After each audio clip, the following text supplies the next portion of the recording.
ಆಗ್ಲೇ ಯುವ ನಿಧಿ ಯೋಜನೆ ಬಗ್ಗೆ ಈ ಬಜೆಟ್ ಅಲ್ಲಿ ಆಲ್ಮೋಸ್ಟ್ ಯುವ ನಿಧಿ ಯೋಜನೆನ ಕೈ ಬಿಟ್ಟಿರುವಂತ ಲೆಕ್ಕಕ್ಕೆ ಯಾವುದೇ ರೀತಿಯಾದಂತ ಯುವ ನಿಧಿಗೆ ಯಾವ ಅನುದಾನ ಮೀಸಲಿಟ್ಟಿಲ್ಲ. ರಾಜ್ಯದ ಯುವಕರಲ್ಲಿ ನಾನು ಈ ಸರ್ಕಾರವನ್ನ ಕೇಳ್ಕೊಳ್ಳುವಂತ ಮೊದಲನೇ ಬಾರಿ ರಾಜ್ಯದ ಇತಿಹಾಸದಲ್ಲಿ ನಿರುದ್ಯೋಗಿ ಭತ್ಯವನ್ನ ಕೊಡ್ತೀವಿ ಅಂತ ಹೇಳಿ ಕಾಂಗ್ರೆಸ್ ಸರ್ಕಾರ ಕೊಡ್ತು. ನಿರುದ್ಯೋಗಿ ಭತ್ಯವನ್ನ ಎಷ್ಟು ಜನಕ್ಕೆ ಕೊಟ್ಟಿದ್ದಾರೆ? ಕಳೆದ 3 ವರ್ಷದಲ್ಲಿ 3,08,267 ಯುವಕ ಯುವತಿಯರಿಗೆ ನಾವು ನಿರುದ್ಯೋಗಿ ಭತ್ಯವನ್ನ ಕೊಟ್ಟಿದೀವಿ ಅಂತ ಹೇಳಿ ತಮ್ಮ ಬಜೆಟ್ ಪುಸ್ತಕದಲ್ಲಿ ಗೌರವಾನ್ವಿತ ಮುಖ್ಯಮಂತ್ರಿಗಳು ತಿಳಿಸಿರುವಂತ. ಇದಕ್ಕೆ 914 ಕೋಟಿ ವೆಚ್ಚ ಆಗಿದೆ ಅಂತ ಹೇಳಿದ್ದಾರೆ. ಇವರ ಉದ್ದೇಶ ಇದ್ದಂತದ್ದೇನು? 180 ದಿನದೊಳಗಡೆ ಈ ನಿರುದ್ಯೋಗಿ ಯುವಕ ಯುವತಿಯರಿಗೆ ಕೆಲಸವನ್ನ ಕೊಡಿಸಬೇಕು, ಟ್ರೈನಿಂಗ್ ಅನ್ನ ಕೊಡಬೇಕು ಅಂತ ಈ ಯುವ ನಿಧಿ ಯೋಜನೆಯ ಮೂಲ ಉದ್ದೇಶ. ಇದುವರೆಗೂ ಎಷ್ಟು ಜನಕ್ಕೆ ಕೆಲಸವನ್ನ ಕೊಟ್ಟಿದ್ದಾರೆ ಅಂತ ಬಜೆಟ್ ಪುಸ್ತಕದಲ್ಲೇ ಹೇಳಿದ್ದಾರೆ. 180 ದಿನಕ್ಕೆ ಟ್ರೈನಿಂಗ್ಗೆ ಇಷ್ಟು ಡೇಟಾ ಬೇಸ್ ಇದೆ ಇವ್ರ ಹತ್ರ. ಡಿಗ್ರಿ ಓದಿರುವಂತ ಯುವಕರು 3,000 ರೂಪಾಯಿ ತಗೊಂತಾ ಇದ್ದಾರೆ. ಡಿಪ್ಲೊಮಾ ಓದಿರುವಂತವ್ರು 1,500 ರೂಪಾಯಿ ಭತ್ಯವನ್ನ ತಗೊಂತಾ ಇದ್ದಾರೆ. ಇಷ್ಟು ಜನ ಯುವಕರು 3,08,000 ಯುವಕರಲ್ಲಿ ಎಷ್ಟು ಜನಕ್ಕೆ ಕೆಲಸವನ್ನ ಕೊಡಿಸಿದೆ ಸರ್ಕಾರ?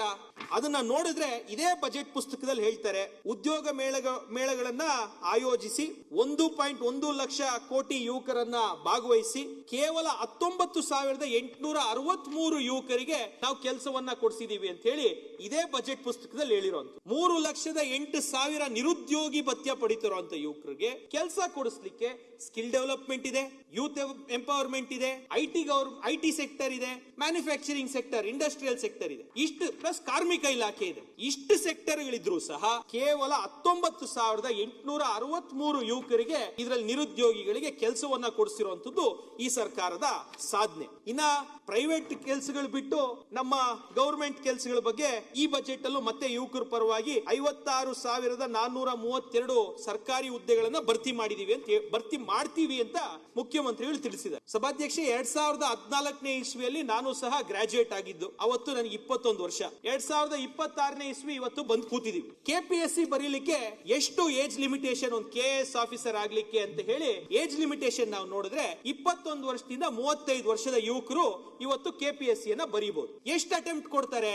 6 ಅಟೆಂಪ್ಟ್ ಅನ್ನ ಕೊಡುವಂತ ಕೆಲಸ ಮಾಡ್ತಾರೆ. ಈ ಕಳೆದ 10 ವರ್ಷದಲ್ಲಿ ಎಷ್ಟು ಬಾರಿ ಕೆಪಿಎಸ್ಸಿ ಎಕ್ಸಾಮ್ ಗೆಜೆಟೆಡ್ ಪೋಸ್ಟ್ ನಡೆದಿದೆ ಅಂದ್ರೆ ಕೇವಲ 3 ಅಟೆಂಪ್ಟ್ ಅನ್ನ ಇಷ್ಟು ಯುವಕರು ಕೊಟ್ಟಿದ್ದಾರೆ. ಏಜ್ ಲಿಮಿಟ್ ಇವತ್ತು 35 ವರ್ಷ. ನನ್ನ ಜೊತೆ ಗ್ರಾಜುಯೇಟ್ ಆದಂತ ಪ್ರತಿಯೊಬ್ಬರಿಗೂ ನನ್ಗೆ ಇವತ್ತು 34 ವರ್ಷ, ಪ್ರತಿಯೊಬ್ಬರಿಗೂ ಇವತ್ತು 35 ವರ್ಷ ಆಗಿದೆ. ಅವ್ರಿಗೆ 6 ಅಟೆಂಪ್ಟ್ ಕೊಡಬೇಕಾಗಿತ್ತು. ಈ ಸರ್ಕಾರ ಬಂದ ನಂತರ ಒಮ್ಮೆ ಸಹ ಎಕ್ಸಾಮ್ ಅನ್ನ ಒಂದ್ಸತಿ ಕರೆದಿದ್ದ ಎಕ್ಸಾಮ್ ಅಲ್ಲಿ ಪ್ರಶ್ನೆ ಪತ್ರಿಕೆಯಲ್ಲಿ ಟ್ರಾನ್ಸ್ಲೇಷನ್ ಎರರ್ 90 ಬಾರಿ ಟ್ರಾನ್ಸ್ಲೇಷನ್ ಎರರ್ ಇತ್ತು. ಈ ಬಾರಿ ಕೆಪಿಎಸ್ಸಿ ಹುದ್ದೆಗಳಿಗೆ 3 ಅಟೆಂಪ್ಟ್. ಈ ವಯಸ್ಸು ಮತ್ತೆ ಹೋದ್ಮೇಲೆ 35 ವರ್ಷ ಆದ್ಮೇಲೆ ಅವ್ರು ಬರೆಯಂಗಿಲ್ಲ.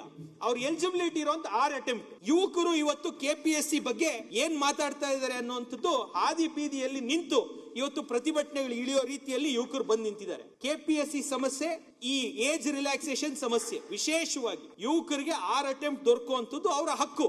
ಏಜ್ ಅನ್ನ ರಿಲ್ಯಾಕ್ಸ್ ಮಾಡುವಂತ ಕೆಲಸ ಇವತ್ತು ಸರ್ಕಾರ 6 ಅಟೆಂಪ್ಟ್ ಆಗೋವರೆಗೂ ಮಾಡಬೇಕು. ಕೆಪಿಎಸ್ಸಿ ಗೆಜೆಟೆಡ್ ಪೋಸ್ಟ್ ಅಲ್ಲಿ ಯಾವ ರೀತಿ ಇದಾರೆ ಅಂತ ಹೇಳಿ ಪ್ರಿಯಾಂಕ್ ಖರ್ಗೆ ಅವರೇ ಎದ್ದು ನಿಂತ್ಕೊಂಡ್ರು. ಸರ್ ಇವ್ರು 2017 ಬ್ಯಾಚ್ ಸರ್, ಇವ್ರು 2021 ಬ್ಯಾಚ್ ಅಂತ ಅಧಿಕಾರಿಗಳಿಗೆ ಅವ್ರ ಬ್ರ್ಯಾಂಡ್ ಕೊಟ್ಬಿಟ್ಟಿದ್ದಾರೆ ಅಂತ ಹೇಳಿ ಪ್ರಿಯಾಂಕ್ ಖರ್ಗೆ ಅವರೇ ಇದೇ ಸದನದಲ್ಲಿ ಈ ಬಾರಿನೇ ಎದ್ದು ನಿಂತ್ಕೊಂಡು ತಿಳಿಸಿದ್ದಾರೆ. ಹಾಗಾಗಿ ಯುವಕರಿಗೆ ಹೆಚ್ಚಿನ ಉದ್ಯೋಗಗಳನ್ನ ಕಲ್ಪಿಸೋ ನಿಟ್ಟಿನಲ್ಲಿ ರಾಜ್ಯ ಸರ್ಕಾರ ವಿಶೇಷವಾದಂತ ನ್ಯೂ ಇಂಡಸ್ಟ್ರಿಯಲ್ ಪಾಲಿಸಿ 2025 to 30 ಇದರಲ್ಲಿ ಅವರು ಮೆನ್ಷನ್ ಮಾಡಿದ್ದಾರೆ 50% ಜಾಬ್ಸ್ ಅನ್ನ ನಾವು ಸ್ಥಳೀಯರಿಗೆ ಕೊಡ್ತೀವಿ ಅಂತ. ಸ್ಥಳೀಯರು ಅನ್ನುವಂತ ಒಂದು ಡೆಫಿನೇಷನ್ ಏನಿದೆ ಅದೇ ತಪ್ಪಿದೆ. ಸ್ಥಳೀಯರು ಅಂದ್ರೆ ಆ ಜಿಲ್ಲೆಗೆ ಕೊಡ್ತಾರ, ಆ ತಾಲೂಕು ಕೊಡ್ತಾರ ಅಂತ ನೋಡಿದ್ರೆ ಇಡೀ ಕರ್ನಾಟಕವನ್ನ ಸ್ಥಳೀಯರಾಗಿ ಮಾಡಿದ್ದಾರೆ.